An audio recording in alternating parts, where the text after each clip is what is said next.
Everyone, welcome back in LSC में एक बार फिर से आपका बहुत बहुत स्वागत है। आज का जो हमारा टॉपिक है वो है cell cycle in cell division. जैसा कि आप सभी जानते हैं, सेल डिवीजन एक ऐसा टॉपिक है जो मोस्ट इम्पॉर्टेंट टॉपिक है, और चाहे वो आपका कॉम्पिटेटिव एग्जाम्स हो, बोर्ड्स हो, नीट हो, सभी में बार बार इससे क्वेश्चन पूछे जाते हैं। जीवन फेज, ये हमारा क्या है? जीवन फेज। जीवन फेज को हम सबसे ज़्यादा वेरिएबल फेज कहा जाता है। कह सकते हैं कि जीवन फेज जो होता है हमारा सबसे वेरिएबल फेज होता है, और इंट्रा फेज का ये लॉन्गेस्ट फेज होता है जीवन फेज। यहाँ पे बहुत से ऐसे फेजेस हैं, जो डिविजन्स हैं, जो कंप्लीट होते हैं। इसको सबसे पहले हम कह सकते हैं कि इसको ग्रोथ फेज भी कहा जाता है। और यहाँ पे डीएनए जो है वो क्या करता है कि अपने रेप्लिकेशन यानी डुप्लीकेशन की तैयारी भी करता है। ठीक है, यहाँ से जो है वो अपने रेप्लिकेशन की तैयारी भी स्टार्ट करता है, और इसे सिंथेसिस फेज भी कहा जाता है, क्योंकि यहाँ पे प्रोटीन एवं आरएनए का क्या होता है? सिंथेसिस होता है। जैसे आप प्रोटीन और आरएनए के सिंथेसिस के बारे में आप जानते होंगे कि डीएनए से हमारा क्या बनता है? आरएनए। ठीक है, आरएनए। और इस प्रोसेस को हम कह सकते हैं कि ट्रांसक्रिप्शन कहा जाता है। उसके बाद आता है हमारा आरएनए से हमारा क्या होता है? प्रोटीन का फॉर्मेशन होता है, जिसको हम कह सकते हैं कि ट्रांसलेशन, यानी कि डीएनए से आरएनए और आरएनए से प्रोटीन का फॉर्मेशन होता है। तो क्वेश्चन में ये भी पूछा जा सकता है कि वो सेल साइकिल का कौन सा फेज़ है जहाँ पे प्रोटीन का सिंथेसिस होता है, यानी आरएनए जो है प्रोटीन का फॉर्मेशन करता है। तो ये हम कह सकते हैं कि वो हमारा जीवन फेज़ होता है, जहाँ पे प्रोटीन का सिंथेसिस होता है। और यहाँ पे दोनों तरह के डिवीज़न होता है, एक्सटर्नल भी कह सकते हैं और इंटरनल भी। इंटरनल और एक्सटर्नल करने का मतलब ये है कि एक्सटर्नली अगर हम बात करें तो भोजन, यानी कि जितना भोजन आपको बॉडी को मिलता है उसी के अकॉर्डिंग एंजाइम्स बनते हैं, और वो फिर क्या करते हैं? प्रोटीन बनते हैं, और फिर वो क्या करते हैं? बॉडी में उसी के अकॉर्डिंग सेल डिवीज़न करते हैं। तो ये इसमें जो है सबसे ज़्यादा टाइम लगता है। कहा जा सकता है कि ये जो वो पीरियड है जीवन फेज, जहाँ पे इसको कंप्लीट होने में कम से कम 30 से 40% का समय लगता है। ये 30 से 40 का टाइम लगता है, यहाँ पे परसेंट टाइम लगता है। और यहाँ पे डीएनए जो है अपने नाइट्रोजनी बेसिस का भी सिंथेसिस कर सकता है, जैसे AUGC, उनका भी यहाँ पे क्या होता है? सिंथेसिस होता है। और सेल जो है वो डिवीज़न के एक साइकिल को पूरा करने में जीवन फेज में 30 से 40% का टाइम लेती है। तो ये हो गया हमारा जीवन फेज। और यहाँ पे जो क्रोमोसोम्स होते हैं वो बहुत ही एक्सटेंडेड होते हैं, यानी लंबे होते हैं, और स्लेंडर यानी पतले होते हैं, और एक दूसरे से क्या होते हैं? लिपटे हुए होते हैं, यानी अलग अलग नहीं होते हैं। तो ये हो गया हमारा जीवन फेज। अब बारी आती है हमारी G2 फेज की। जीवन फेज जो है किसके बीच में आता है? कभी कोई क्वेश्चन पूछा जाता है कि जीवन जो है हमारा इन बिटवीन कम, तो कह सकते हैं कि जीवन फेज जो है वो एम फेज और एस फेज के बीच में आता है। ठीक है, तो कह सकते हैं G one phase come in between S phase and M phase and S phase. तो ये सारी चीज़ें आप नोट कर लीजिएगा कि जीवन फेज किन फेज़ों के बीच में आता है साइकिल में, एम या एस या जी में, तो कह सकते हैं एम और एस के बीच में आता है। और यहाँ पे सबसे ज़्यादा इम्पोर्टेंट लाइन ये है कि यहाँ पे क्या होता है? यहाँ पे प्रोटीन का सिंथेसिस होता है, आरएनए जो है प्रोटीन का फॉर्मेशन करता है, और इसको हम सिंथेसिस ऑफ न्यूक्लियोप्रोटीन भी कह सकते हैं। तो इसलिए, और सबसे लॉन्गेस्ट इंटरफेज का लॉन्गेस्ट फेज होता है, वेरिएबल होता है। और उसके बाद यहाँ पे जो होती है सेल जो होते हैं, क्रोमोसोम्स जो होते हैं वो पतले होते हैं, लंबे होते हैं, और एक दूसरे से क्या होते हैं? लिपटे हुए होते हैं। अब टाइम आता है हमारा एस फेज का। एस फेज में क्या होता है कि डीएनए का डुप्लीकेशन होता है, यानी कि जैसा कि मैंने आपको पहले ही बता दिया था कि यहाँ पे क्या होता है कि डीएनए जो होता है, डीएनए रेप्लिकेशन यानी डुप्लीकेशन की तैयारी करता है, और ये तैयारी जो कि यहाँ आके क्या होती है, कंप्लीट होती है। तो कह सकते हैं कि डीएनए जो होता है वो डीएनए, एक डीएनए से दूसरे डीएनए का क्या होता है, फॉर्मेशन होता है, जिसको हम डीएनए रेप्लिकेशन या डीएनए डुप्लीकेशन भी कहते हैं।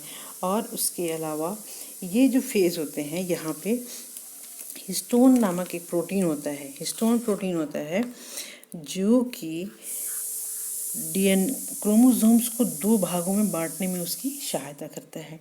यानी डीएनए और हिस्टोन मिल करके क्या करते हैं कि क्रोमोसोम्स को दो भागों में डिवाइड करते हैं। यानी जो गुणसूत्र होता है दो अर्ध गुणसूत्रों में डिवाइड होता है और किसका फॉर्मेशन करता है, क्रोमैटिड्स का, क्रोमैटिड का फॉर्मेशन होता है। और यहाँ पे जो टाइमिंग है इस स्टेज को पूरा होने में, इस फेज़ को, वो है हमारा 30% का समय लगता है इस स्टेज को पूरा होने में, 30 से 50। वहाँ पे आपने देखा 40 to 50 था, और इस फेज़ को कंप्लीट होने में 30 से 50 मिनट का टाइम लगता है। तो ये हो गया हमारा एस फेज़। अब कह सकते हैं कि S phase come in between, तो कह सकते हैं G1 और G2 फेज़ के बीच में जो आता है उसको हम क्या कहते हैं, एस फेज़ कहते हैं। उसके बाद आता है हमारा G2 फेज़। G2 फेज़ वो फेज़ होते हैं जहाँ पे हम मिटोसिस की पूरी तैयारी को कंप्लीट करते हैं। यानी माइटोटिक डिवीज़न होने से पहले की जो तैयारी होती है वो तैयारी हमारी कहाँ पूरी होती है, G2 फेज़ में होती है। G2 फेज़ में जो होता है 10 से 20 मिनट्स का % का टाइम लगता है टोटल। और ये जो टाइमिंग है ये इस अवस्था को सबसे छोटी स्टेज बनाती है। यानी इंट्राफेज का जो सबसे छोटा स्टेज होता है वो हमारा क्या है, G2 फेज़, और सबसे बड़ा फेज़ है वो हमारा क्या है, G1 फेज़ होता है। तो यहाँ पे पूरी तैयारी पूरी होती है। और यहाँ यहीं पे आपको एक प्रोटीन का फॉर्मेशन होता है।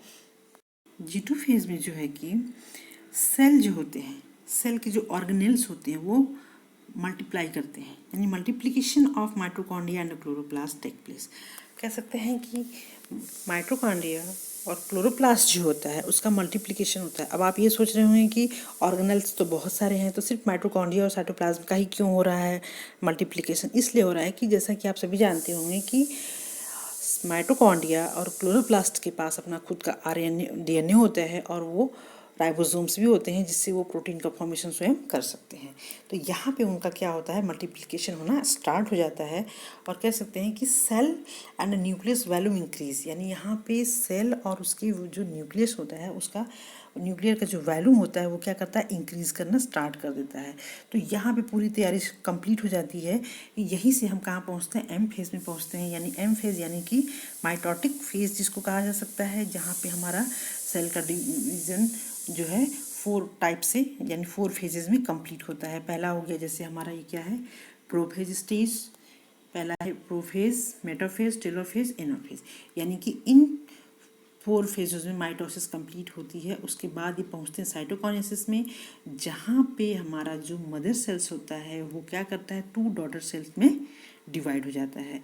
तो इस तरह से ये हमारी जो सेल डिवीज़न है, जो सेल डिवीज़न की सेल साइकिल है वो कंप्लीट होती है। अभी कंप्लीट होती है। और अभी हम आपको थोड़ा सा और डिस्क्राइब कर देते हैं जिससे आपको और अच्छे से जीवन फेज़ यहाँ पे शो किया है हमने। ये जीवन फेज़ है। यहाँ पे आप देख रहे हैं कि क्रोमोसोम्स पतले, लंबे और एक दूसरे से क्या हुआ है, लिपटे हुए हैं।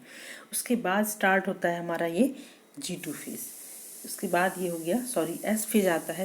एस फेज में जो है क्रोमोसोम्स अलग हो जाते हैं, यानी 2 क्रोमेटिड्स का फॉर्मेशन करते हैं। यानी 2 अर्ध गुणसूत्र जो होता है 2 अर्ध गुणसूत्र का फॉर्मेशन करता है, जैसे कि आपको यहाँ पे दिखाया गया है एस फेज में।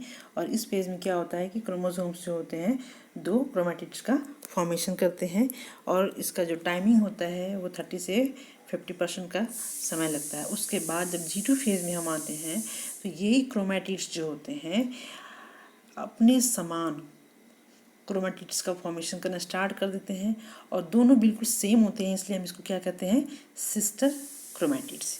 यानी यहाँ पे एम फेज स्टार्ट होने से पहले G2 फेज में माइटोसिस डिवीज़न की पूरी तैयारी कंप्लीट हो जाती है। यानी कि जो क्रोमेटिड्स थे वो अपीयर होने लगते हैं, और वो क्या करते हैं कि 2 सिस्टर क्रोमेटिड्स यानी सेम अलग अलग क्रोमैटिड्स का फॉर्मेशन जो होता है वो सेम होता है, बिल्कुल कॉपी भी कह सकते हैं इसको हम। तो ये G2 फेज में 2 सिस्टर क्रोमैटिड्स का फॉर्मेशन हो जाता है। जब ये M फेज में पहुंचते हैं तो ये पेरेंट सेल्स जो होती हैं, यहाँ पे आपको दिखाया गया है कि 2 डॉटर सेल का क्या हो जाता है, फॉर्मेशन होता है।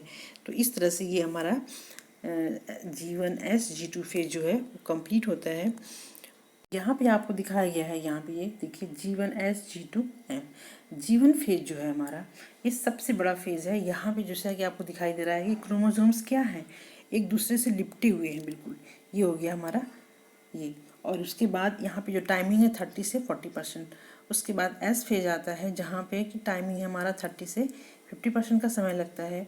और वहाँ पे जो है डीएनए का रेप्लिकेशन होता है, जैसा कि मैंने पहले ही आपको बताया था कि यहाँ पे डीएनए का रेप्लिकेशन होता है, यहाँ पे आरएनए सिंथेसिस करता है, प्रोटीन का फॉर्मेशन होता है, और यहाँ पे सेल ग्रोथ करता है, और वो 2 सिस्टर क्रोमैटिड्स का फॉर्मेशन होता है जिससे कि हम कह सकते हैं कि यहाँ पे एक प्रोटीन का फॉर्मेशन होता है G1 G2 फेज में।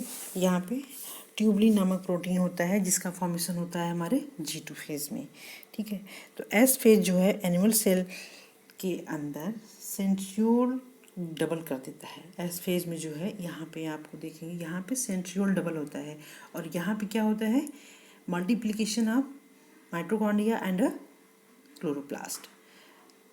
और उसके बाद जो सबसे कम टाइम लगता है, इमेजिन करिए कि आपको सेल डिवीज़न के लिए पूरे 24 हावर्स दिए जाते हैं। 24 हावर्स में सिर्फ ओनली 1 हावर्स यानी 1 घंटे का टाइम होता है जहाँ पे माइटोसिस डिवीज़न होता है। यहाँ पे आपको दिखाई दे रहा है कि सबसे कम समय जो लगता है जिस स्टेज में, वो 5 से 10% का टाइम लगता है वो हमारे माइटोसिस में। और इसी टाइमिंग में प्रोफेज, मेटाफेज, एनाफेज, टेलोफेज और साइटोकाइनेसिस कंप्लीट होती है।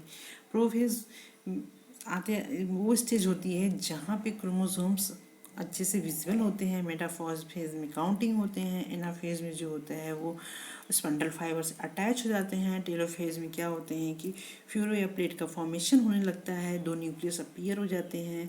और उसके बाद साइटोकाइनेसिस में क्या होता है, पेरेंट सेल्स तो 2 डॉटर सेल का फॉर्मेशन हो जाता है। तो आशा करती हूँ ये वीडियो आपको पसंद आएगा और सेल साइकिल भी समझ में आया होगा।